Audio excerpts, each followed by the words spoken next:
నమస్తే. ప్రస్తుతం మనతో పాటు సీనియర్ జర్నలిస్ట్ భరద్వాజ్ ఉన్నారు. ఆయనతో మాట్లాడదాం. నమస్తే సార్. నమస్తే సార్, ఇప్పుడు ప్రస్తుతం ఏపీలో ఒక ఇష్యూ నడుస్తుంది విజయసాయి రెడ్డికి సంబంధించి. ఇంతకు ముందు ఉన్న ఎలిగేషన్స్ వేరు, ఇప్పుడు వచ్చిన ఎలిగేషన్ వేరు అన్నట్టుగా నడుస్తుంది. ఎందుకంటే దేవాదాయ శాఖ కమిషనర్ ఆవిడతో అక్రమ సంబంధం ఉంది అని చెప్పేసి మాట్లాడుతున్నారు. డైరెక్ట్ గా ఆమె హస్బెండే చెప్తున్నారు. సో అంటే పాయింట్ ఏంటంటే పుట్టిన బాబు ఎవరి బిడ్డ, నా బిడ్డ అయితే కాదు అని ఆమెనే చెప్పింది అంటున్నారు. అయితే ఇందులో పూనం కౌర్ కూడా ఇన్వాల్వ్ అయ్యి ఆవిడను కావాలని ఇలా పాయింట్అవుట్ చేస్తున్నారు. విజయసాయి రెడ్డికి తప్పు లేదు అన్నట్టుగా మాట్లాడుతున్నారు. అసలు ఈ సినారియో ఎలా చూడొచ్చు? విజయసాయి రెడ్డికి తన మద్దతు ప్రకటించారు పూనం కౌరు. అయితే దీని వెనకాల నేపథ్యం ఏమిటంటే శాంతి అనే ఆవిడ దేవాదాయ శాఖ అసిస్టెంట్ కమిషనర్ గా ఉన్నారు. అయితే ఆవిడకి ఒక వివాహం అయింది. ఆవిడ ఎస్టీ ఎరుకల, అలాగే అదే కులానికి చెందినటువంటి, అదే తెగకి చెందినటువంటి, కులం కాదు తెగే, షెడ్యూల్డ్ తెగకి సంబంధించినటువంటి మహిళ ఆవిడ. అదే తెగకి చెందినటువంటి మదన్ మోహన్ అనే వ్యక్తితో ఆవిడకి వివాహం అయింది. ఆ వివాహం అయిన తర్వాత వాళ్ళకి 2015లో ఇద్దరు ఆడపిల్లలు పుట్టారు, ట్విన్స్. ఆ తర్వాత ఒక సంవత్సరానికి వాళ్ళు డివోర్స్ తీసుకున్నట్టుగా ఆవిడ చెప్తున్నారు. అంటే వాళ్ళ సాంప్రదాయాల ప్రకారం, వాళ్ళ తెగ ఆచారాల ప్రకారం వాళ్ళు డివోర్స్ తీసుకున్నట్టు. అంటే మ్యూచువల్, ఈవిడ అతనికి ఉత్తరం రాస్తుంది, అతను ఈవిడికి ఉత్తరం రాస్తాడు. అట్లా ఆ వ్యవహారం సెటిల్ అయిపోయింది. అయితే వీళ్ళు ఇద్దరు గవర్నమెంట్ ఎంప్లాయీస్. ఆవిడ ఇక్కడే హైదరాబాద్ అశోక్ నగర్లో ఉండి ఫైనల్గా గ్రూప్స్ గెలిచి ఆవిడ ప్రభుత్వ విధుల్లోకి వెళ్ళింది. ఈ సందర్భంగా అక్కడ కోచింగ్ తీసుకుంది ఆవిడ. అశోక్ నగర్లో కోచింగ్ ఇస్తారు, అందరికీ తెలిసిన విషయమే. ప్రభుత్వ ఉద్యోగాల్లోకి వెళ్ళదలుచుకున్న వాళ్ళందరూ అశోక్ నగర్ కేంద్రంగానే ఉంటారు. ఇలాగే ఆవిడ కూడా అక్కడ గది అద్దెకు తీసుకున్నారు. ఆవిడ లాయర్ కూడా, ఆవిడ లా చదివారు అంతకు ముందే. అందుకని ఇద్దరు సీనియర్ అడ్వకేట్ల దగ్గర పనిచేస్తూ ఆ డబ్బులు పెట్టి ఇక్కడ ఇన్స్టిట్యూట్లో కట్టుకుంటూ అలా ఆవిడ ప్రిపేర్ అయ్యి, ఎగ్జామ్స్కి ప్రిపేర్ అయ్యి మొత్తానికి గెలిచి అతి కష్టం మీద అధికారిని అయ్యింది ఆవిడ. అయిన తర్వాత ఈ ప్రాసెస్లో ప్రభుత్వ ఉద్యోగంలో, అతను కూడా ప్రభుత్వ ఉద్యోగంలోనే ఉన్నాడు కాబట్టి లీగల్గా ఏదైనా ప్రాబ్లం అవుతుంది కాబట్టి మ్యూచువల్ డివోర్స్ కోసం కోర్టులో నుంచి ఒక కాగితం తీసుకుందామని అక్కడ కూడా అప్లై చేశారు. అయితే అది ఇంకా సెటిల్ కాలేదు.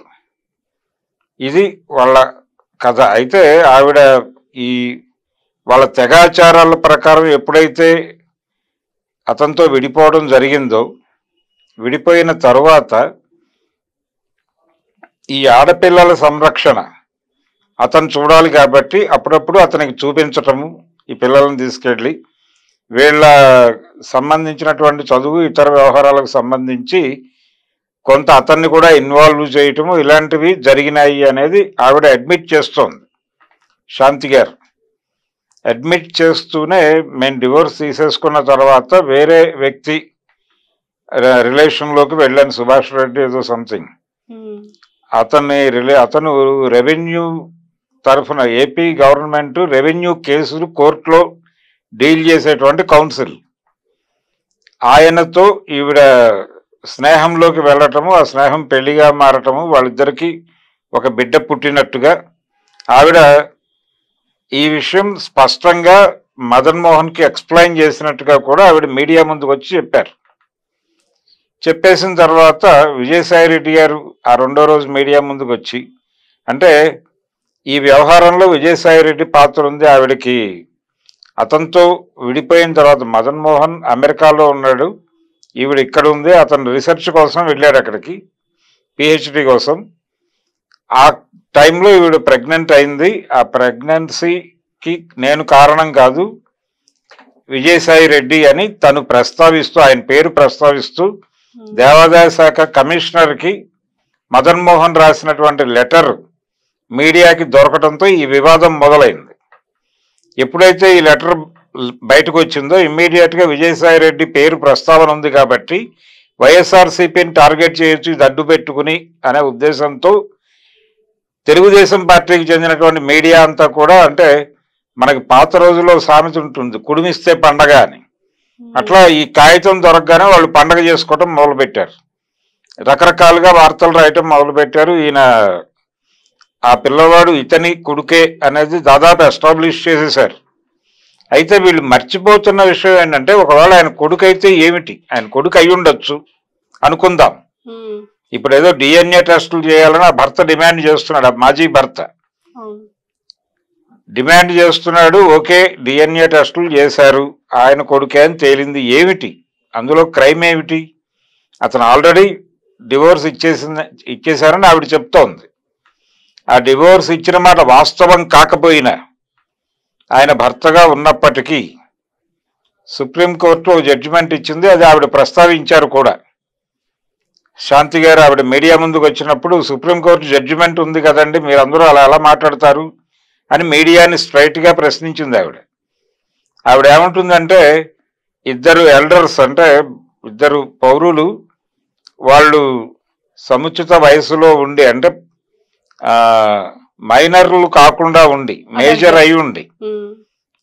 అయి ఉన్నటువంటి ఇద్దరు ఇండివిజువల్స్, వాళ్ళకి విడివిడిగా పెళ్లిళ్ళు అయిపోయినప్పటికీ వాళ్ళిద్దరూ ఒకళ్ళకొకళ్ళు అవగాహనకు వచ్చి కలిసి ఉండాలి అనుకున్నప్పుడు అలా ఉండటాన్ని తప్పు పెట్టే హక్కు ఎవరికీ లేదు, అది వాళ్ళ పర్సనల్ ప్రైవసీలోకి వెళ్ళినట్టుగా భావించాల్సి ఉంటుంది అని కోర్టు జడ్జిమెంట్ ఇచ్చింది ఒక కేసులో, ఒక రెఫరెన్స్లో. దాన్ని ఆవిడ ప్రస్తావించింది మొన్న మీడియా ముందు. ఇంత లిబరల్గా కోర్టులో ఉన్నప్పుడు మీరేంటి ఇంత రిజిడ్గా మాట్లాడతారు అని ఆవిడ మీడియా మీద కొంచెం విసుక్కోవడం జరిగింది. కాబట్టి ఇక్కడ ఎందుకు ఈ విషయాన్ని హైలైట్ చేస్తున్నారు, ఇప్పుడు ఆవిడకి అక్కడ విజయసాయి రెడ్డి పేరు బదులు ఇంకేదైనా పేరుంటే ఇంత రెస్పాన్స్ వచ్చేదా, ఇంత గందరగోళం జరిగేదా, ఇంతమంది ఇలా భుజాన్ని వేసుకునే వాళ్ళ ఈ కేసుని? ఎవరో సమ్మెక్స్ ఆవిడతో పాటు డిపార్ట్మెంట్లో పనిచేస్తున్నటువంటి ఒక కొలీగ్ ఎవరో ఆవిడతో ఒక ఎఫ్ఐఆర్ పెట్టుకుని, ఆవిడకి సబార్డినేట్ ఎవరైనా ఆవిడతో ఎఫ్ఐఆర్ పెట్టుకుని ఒక బిడ్డని కని ఆ మొదటి భర్తని ఆవిడ వదిలేసి ఉండి ఇదే పద్ధతిలో ఉండి అక్కడ విజయసాయి రెడ్డి బదులు ఈవిడితో పాటు పనిచేసేటువంటి ఈవిడ సబార్డినేట్ అయినటువంటి ఎంప్లాయీ ఎవరైనా అయి ఉంటే ఇంతగా ఈ శీలము ధర్మము దీనికి సంబంధించిన చర్చలు ఈ స్థాయిలో మీడియా జరిపేదా అనేది ప్రశ్న. డెఫినెట్ గా జరిపేది కాదు. విజయసాయి రెడ్డి పేరు ఉంది కాబట్టి ఆ లెటర్లో ఇది పొలిటికల్ ఇంపార్టెంట్ ఇష్యూ అని వాళ్ళు ఐడెంటిఫై చేశారు. వైఎస్ఆర్సీపీ మీద దాడి చేయటానికి, వైఎస్ఆర్సీపీలో గ్రూపు తగాదాలను రెచ్చగొట్టడానికి ఇది ఒక అద్భుతమైనటువంటి అవకాశంగా భావించారు. విజయసాయి రెడ్డిని టార్గెట్ చేస్తూ అతని కొడుకే అనేది ఎస్టాబ్లిష్ చేస్తూ వార్తలు రాశారు. అలాగే వీళ్ళిద్దరికి మధ్య ఒక రిలేషన్ ఉందనేది ఎస్టాబ్లిష్ చేయాలంటే అమ్మాయిని అవినీతి అధికారినిగా ప్రొజెక్ట్ చేయాలి ముందు. అది కూడా వర్కౌట్ చేశారు వీళ్ళు. అమ్మాయి హయాంలో, అమ్మాయి ఎండోమెంట్లో పనిచేస్తున్న రోజుల్లో, ఇప్పటికీ పనిచేస్తూనే ఉంది. ఆ రోజుల్లో ఆవిడ యాక్టివిటీ మొదలెట్టినప్పుడు విశాఖపట్నంలో పనిచేసినప్పుడు ఆవిడ జరిపిన కేటాయింపులు, ప్రేమ సమాజం తాలూకా 30 ఎకరాలని ఎలా కేటాయించారు, దాంతోపాటు లంకలపాలెం అనే ప్రాంతంలో ఒక ప్రభుత్వ అధికారికి చెందినటువంటి ప్రైవేటు కంపెనీ, దానికి ఈవిడ జరిపిన కేటాయింపులు, ఇవన్నీ తీసుకొచ్చి ఈవిడ అవినీతిని నిరూపించేటువంటి ప్రయత్నం. ఈవిడకి విపరీతంగా నగలున్నాయి, ఈవిడ చాలా పట్టుచీరలు కట్టుకు తిరుగుతుంది, కాస్ట్లీ కారు ఉంది ఈవిడికి, కాస్ట్లీ డ్రెస్సులు వాడుతుంది. ఇలా ఆవిడ పర్సనల్గా చేసే రోజు ఆవిడ లైఫ్ అంతా కూడా వీళ్ళు ఓపెన్గా జనం ముందు పెట్టడం మొదలుపెట్టారు. దానికి హక్కు ఎక్కడుంది మీడియాకి అనేది ప్రశ్న. అంటే ఆవిడ నగలు కొనుక్కోవడం తప్ప, ఆవిడ ఒక ఎస్టీ మహిళ, ఆవిడ ఏదో కొనుక్కుంటే అదో పెద్ద ఇష్యూ చేసి ఆవిడ నగల మీద ఫోకస్ చేస్తూ కొన్ని ఫోటోలు పెట్టి, ఈ ఫోటోలో ఉన్న నగ ఈ ఫోటోలో లేదు, ఈ ఫోటోలో ఉన్న నగ ఈ ఫోటోలో లేదు, కంపారిటివ్ స్టడీ. ఇంత హడావిడి అవసరమా అనేది కొంచెం చిరాకు పుట్టే లెవెల్లో నడిపారు దీన్ని. సో ఆవిడ అధికార దుర్వినియోగానికి పాల్పడినటువంటి ఒక అవినీతి అధికారిని. ఆవిడికి ఎంపీ గారితో సంబంధాలు ఉన్నాయి, పొలిటికల్ ఇది ఉంది, ఒక రాజకీయ పార్టీ వెన్ను దన్ను ఉంది ఆవిడికి. అందుకని నిస్సిగ్గుగా ఈ అవినీతికి పాల్పడగలిగింది, ఎటువంటి భయము లేకుండా ఈ అవినీతి చేయగలిగింది.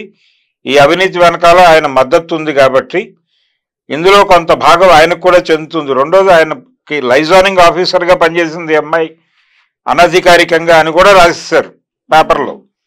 ఆంధ్రజ్యోతి పేపర్లో వచ్చింది అది వార్త. అంటే ఆయనతో ఎవరైనా పనుండి వస్తే ఆయన గనక ఆ పని చేసి పెడితే ఆయనకి ఇచ్చేటువంటి డబ్బులు ఇక్కడ ముట్ట చెప్పాలి, వీడి దగ్గర ముట్ట చెప్పాలి అనేది కూడా ఒక పద్ధతి నడిచింది. ఆవిడ లైజానింగ్ ఆఫీసర్గా పనిచేశారు అతనికి, విజయసాయి రెడ్డికి అని కూడా రాశారు. ఇందులో వాస్తవాలు ఉన్నాయా లేదా అనేది పక్కన పెడితే విజయసాయి రెడ్డికి శాంతికి మధ్య ఏదో రిలేషన్ ఉన్నట్టుగా ఎస్టాబ్లిష్ చేయడానికి సాధ్యమైనన్ని గ్రౌండ్స్ ప్రిపేర్ చేశారనేది అర్థమైంది. అంటే వీళ్ళందరి టార్గెట్ విజయసాయి రెడ్డిని షూట్ చేయటమే. విజయసాయి రెడ్డిని ఈ అమ్మాయి భుజం మీద తుపాకీ పెట్టి కాల్చడం అనేది ప్రోగ్రాం. ఆ ప్రోగ్రాం సక్సెస్ఫుల్గా నడిచిపోతోంది. రెండోది, విస్పరింగ్ క్యాంపెయిన్ చేయటంలో తెలుగుదేశం పార్టీ రాటుదేలిపోయింది. రాటుదేలిపోయి విజయసాయి రెడ్డిని టార్గెట్ చేస్తుంది. విజయసాయి రెడ్డి సంయమనం కోల్పోయి మీడియా ముందుకు వచ్చి యారా అంటూ మీడియా మీద దాడి చేశాడు. ఇది ఆయన అన్కంట్రోలబుల్ కండిషన్లోకి వెళ్ళిపోయి మాట్లాడాడు. అది కొంత వివాదాస్పదం అయింది. రెండోది, ఇక్కడ విజయసాయి రెడ్డి గురించి ఆ భర్త కూడా మాట్లాడాడు. విజయసాయి రెడ్డి ప్రెస్ మీట్ అయిపోయిన మరుక్షణం మదన్ మోహన్ మీడియా ముందుకు వచ్చాడు. వచ్చి అతను కూడా ఈ అమ్మాయి చేసిన తప్పుల్ని ఎస్టాబ్లిష్ చేసే ప్రయత్నం చేశాడు. ఈ అమ్మాయి అవినీతిని, ఈ అమ్మాయి శీలం లేని తనాన్ని, వీటన్నిటినీ మీడియా ముందు ఎక్స్ప్లెయిన్ చేస్తూ ఒక విధంగా ఆవిడ క్యారెక్టర్ని అసాసిన్ చేసేటువంటి కార్యక్రమం చాలా సక్సెస్ఫుల్గా చేశాడు అతను. అది అయిపోయిన తర్వాత ఆయన ఒక టీవీ ఛానల్ లైవ్లో కూడా కూర్చున్నాడు. లైవ్లో కూర్చుని ఆ ఫ్యాక్ట్స్ అవి ఏదైతే చెప్పిందో, ఆ అమ్మాయి తనకి చెప్పిన విషయాలు, తన ఫోన్లో రికార్డ్ అయిన విషయాలు, తన దగ్గర ఉన్న ఫోటోలు, ఇతర కంటెంట్, ఇదంతా మీడియా ముందు పెట్టాడు. అంటే ఒక రకంగా అతని టార్గెట్ ఆవిడే, అలాగే టీడీపీ మీడియా టార్గెట్ ఆ అమ్మాయి ద్వారా విజయసాయి రెడ్డిని కొట్టడం. ఇది ప్రోగ్రాం. మధ్యలో ఈ సుభాష్ రెడ్డి అనేటువంటి పేరు, అతను నాకు సంబంధం లేదు అని మాట్లాడిన ఒక ఆడియో, ఇది కూడా బయటికి రిలీజ్ చేశారు. అయితే ఇదే సమయంలో అతను ఆ అమ్మాయి కలిసి దిగినటువంటి ఫోటోలు, కొడుకుతో అతను దిగిన ఫోటోలు, వీళ్ళిద్దరూ కలిసి ఉన్నటువంటివి, ఇలా రకరకాల ఫొటోస్ కూడా సోషల్ మీడియాలోకి వచ్చేసినాయి. అంటే ఇప్పుడు ఎవరు వాస్తవం చెప్తున్నారంటే కన్ఫ్యూజన్గా మార్చేశారు. ఈ టోటల్ కన్ఫ్యూజన్లో ఒకటే ఒక పాయింట్ క్లియర్ ఏంటంటే విజయసాయి రెడ్డి ఇన్వాల్వ్ అయి ఉన్నాడు ఈ వ్యవహారంలో అనేది ఒకటే క్లియర్గా ఉన్నటువంటి విషయం. ఎందుకంటే విజయసాయి రెడ్డి ఏదో సందర్భంలో కలిసి ఉండొచ్చు అతన్ని అని అడ్మిట్ చేశాడు. అలాగే ఆ అమ్మాయికి తెలుసు నాకు అన్నాడు. వాళ్ళిద్దరూ దిగిన ఫొటోస్ ఉన్నాయి. దాంతోపాటు ఇతర ఎవిడెన్సెస్ కూడా ఉన్నాయి. అతనికి తెలుసు వాళ్ళు అనేది ఎస్టాబ్లిష్ చేయడానికి. ఇవన్నీ ఉన్నాయి కాబట్టి తను తప్పించుకోలేడు విషయంలో నుంచి. కాకపోతే ఇప్పుడు ఆయన ముందున్నటువంటి ఏకైక వ్యవహారం, నా మీద అనవసరంగా అభాండం వేస్తున్నారు, నేను తండ్రి స్థానంలో ఉన్నటువంటి వ్యక్తిని, ఆ అమ్మాయికి నాకు అనవసరంగా లేనిపోనివి కల్పిస్తున్నారు అని. సో ఇప్పుడు మీడియా మొత్తం ప్రధానమైనటువంటి ఫోకస్ ఆ కేసు మీద నడుస్తోంది. అంటే వైఎస్ఆర్సీపీని జనంలో బదనాం చేయటం కోసం టీడీపీ దీన్ని వాడుతోంది. కొంచెం ఎక్కువ కేంద్రీకరణ జరుగుతోంది ఉన్నదానికంటే. అంటే కొంచెం నిప్పుంటే వీళ్ళు చాలా ఒక చిన్న బొగ్గు, కాలుతున్న బొగ్గు చేతిలో ఉంది కాబట్టి ఒక గడ్డివామును దాని మీద వేద్దామనే ప్రయత్నం చేస్తున్నారు అనేది అయితే ఒక చర్చ జరుగుతోంది బయట. Okay sir, thank you. Thank you.